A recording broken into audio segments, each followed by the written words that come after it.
আসসালামু আলাইকুম সবাইকে। আশা করি সবাই ভালো আছেন। আজকে আপনাদের মাঝে মুরগির ঝাল ঝাল রেসিপি নিয়ে চলে আসলাম। চলুন তাহলে শুরু করি।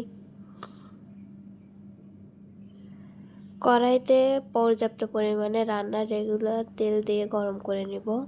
এখানে আমি পেঁয়াজ, আদা ও রসুন একসাথে ব্লেন্ডার করে রাখছিলাম, সেগুলো দিয়ে দেব। দিয়ে মশলাটা ভালোভাবে নাড়াচাড়া করে ভেজে নিব।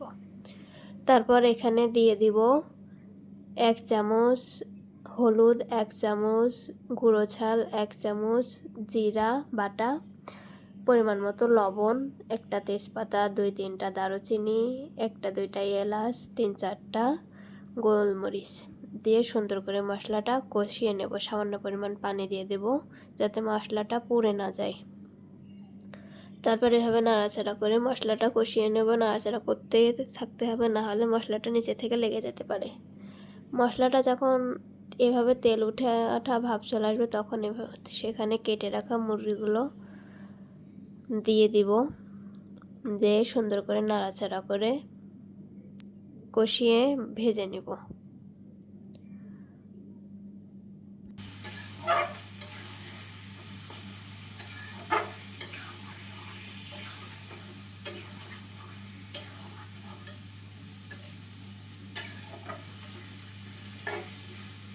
নাড়াচাড়া করে সুন্দর করে কষিয়ে নেওয়ার পর এখানে কষানোর জন্য অল্প পরিমাণে পানি দিয়ে দিব।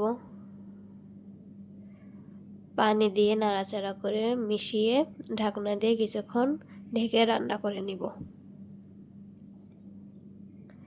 কিছুক্ষণ পরে ঢাকনা উঠিয়ে নাড়াচাড়া করে দিতে হবে। দেখবেন তখন পানিটা এমন শুকিয়ে আসবে এবং উপরে তেল উঠে ওঠা ভাব চলে আসবে। তখন সুন্দর করে মাংসটি নাড়াচাড়া করে ভেজে নিতে হবে। যত ভালোভাবে কষানো হয় মাংস, তত বেশি সুস্বাদু হয় খেতে। আপনারা নাড়াচাড়া করে ভাজতেই থাকবেন যতক্ষণ না তেলটা আরও বেশি ওঠা ভাব চলে আসে। তারপরে এখানে ঝোলের পানি দিয়ে দেব। একটু বেশি করে দিয়েছি যাতে মাংসটা আবার সিদ্ধ হওয়ার জন্য। দিয়ে এখানে আমি 1 চামচ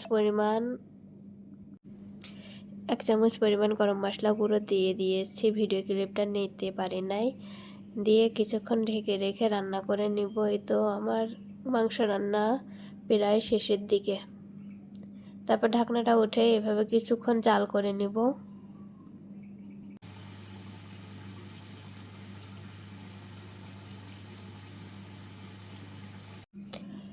এই তো আমার মাংস রান্না শেষ। আমি এখানে ঝোল বেশি রাখি নাই, একটু ঘন ঝোল রেখেছি যাতে মাংসটা খেতে অনেক সুস্বাদু হয়।